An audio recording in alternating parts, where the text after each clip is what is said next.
Bonjour à toutes et à tous, on se retrouve pour cette nouvelle émission 100% Quintet, l'événement du week-end de ce dimanche 27 octobre précisément, prend la direction de l'hippodrome de Saint-Cloud. C'est le fameux prix de l'élevage, une course toujours très convoitée par les entourages présentant leurs juments, leurs pouliches. Il y a des pouliches et des juments au départ. Donc une course très prisée pour cette fin de saison sur l'hippodrome du Val d'Or, où évidemment les conditions vont être automnales, avec un gazon qui est attendu collant par France Gallo. Évidemment, même si la météo est clémente, il y a quand même beaucoup d'humidité. Et donc, il faut s'attendre effectivement à une piste pénible pour ces 16 concurrentes, avec un top weight, Katina qui porte 60 kg, le bottom weight en portera 53, Miss White Sox, le numéro 16. Donc, de haut en bas, donc Katina, qui est associée à Olivier Dandinier, qui est une jument qui sera certainement vue. Le numéro 2, Ricard Lavis, qui est monté par Alexis Pouchin.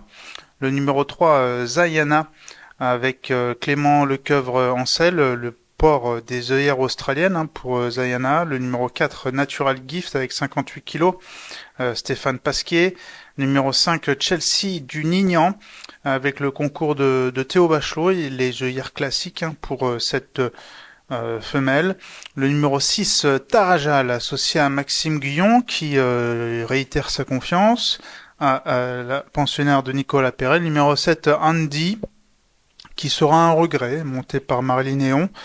54 kg et demi, on est déjà tout de suite là dans le bas de tableau pratiquement, avec beaucoup de concurrents qui sont compris entre 54 et 53 kg, mais donc 54 et demi pour Andy, qui est très régulière.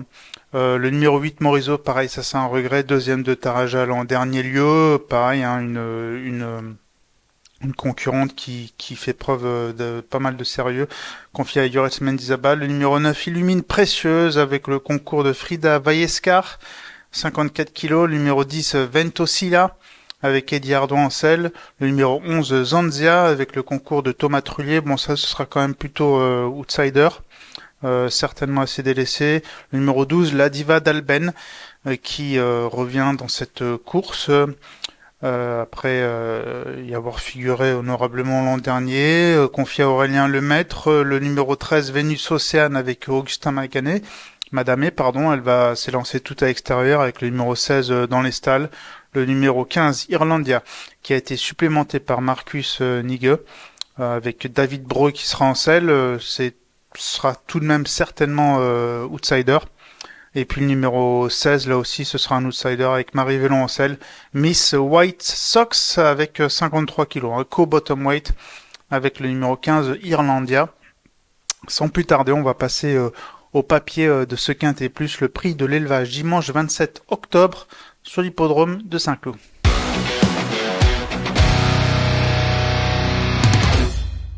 Le papier donc de cet événement dominical avec le numéro 6, Tarajal. Elle s'est classée deuxième de cette même épreuve l'année dernière, le prix de l'élevage.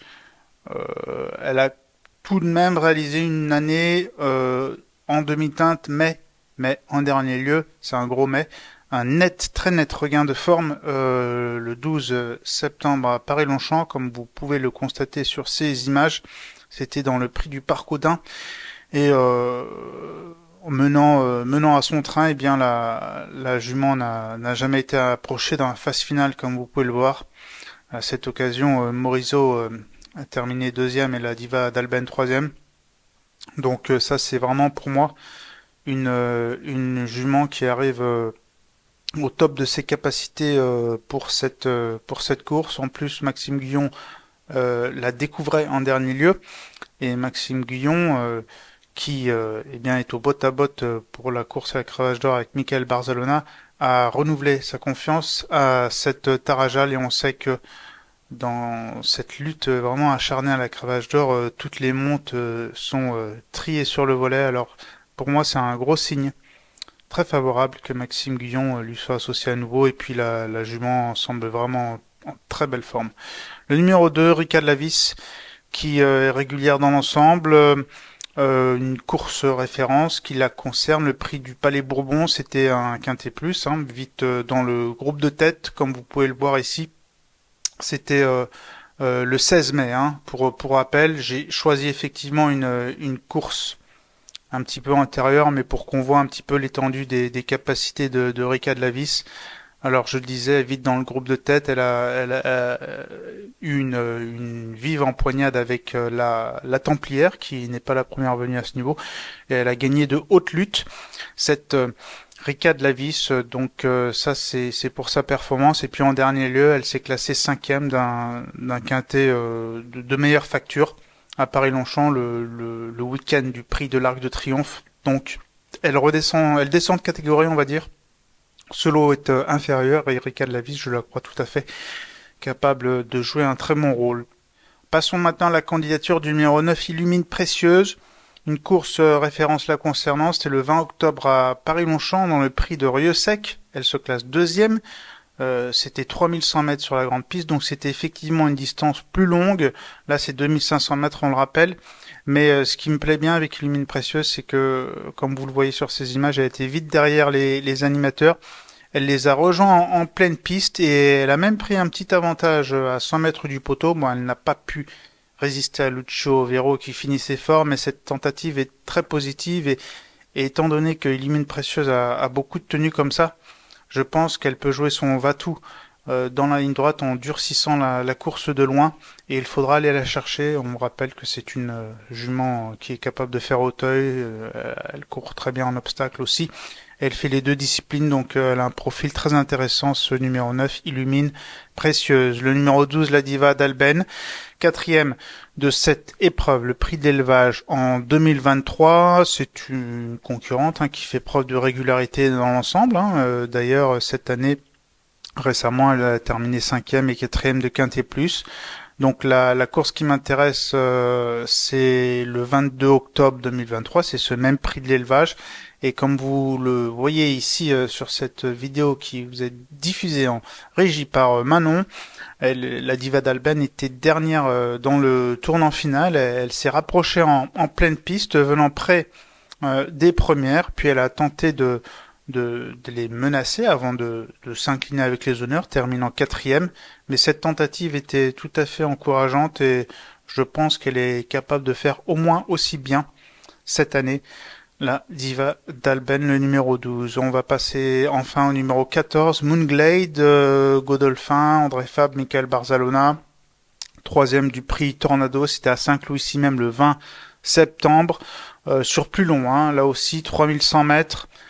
C'est une classe 2 et c'est un niveau donc intéressant. Moonglade qui a vite pris le meilleur dans la ligne droite, puis elle a été, comme vous le voyez, débordée par Monsieur Diafoirus avant de lutter pour conserver la troisième place, mais c'était très encourageant. Déjà, ça montre une certaine combativité pour Moonglade, et puis ensuite, c'est évidemment une pouliche perfectible, car il ne s'agissait lors que de sa troisième sortie.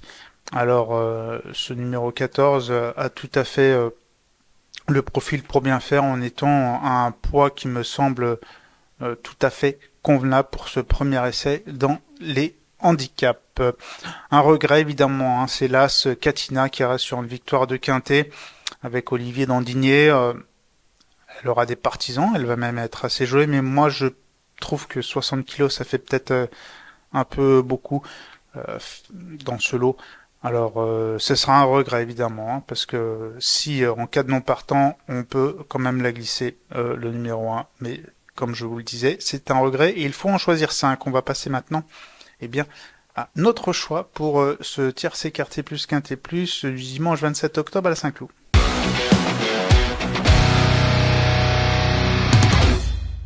Notre choix pour ce quintet avec en tête de ma sélection le numéro 6 Tarajal, le numéro 2 que je glisse en deuxième position. Rika Delavis, le numéro 9, Illumine Précieuse en troisième position. Le numéro 12, La Diva d'Alben en quatrième position. Et puis au cinquième rang, le numéro 14, Moonglade, ce qui nous donne en chiffré 6, 2, 9, 12 et 14. 6, 2, 9, 12 et 14. Le conseil de jeu, on part dans le prix Royal Oak.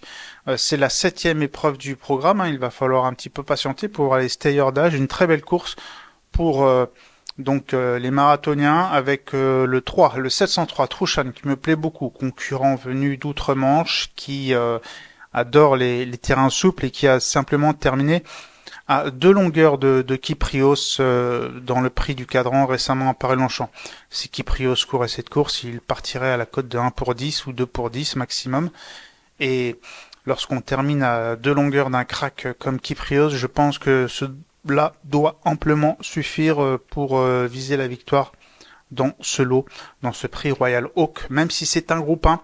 Donc pour moi, ce sera définitivement le 3, le 703 Trouchan. Merci beaucoup pour votre attention, merci beaucoup pour votre fidélité.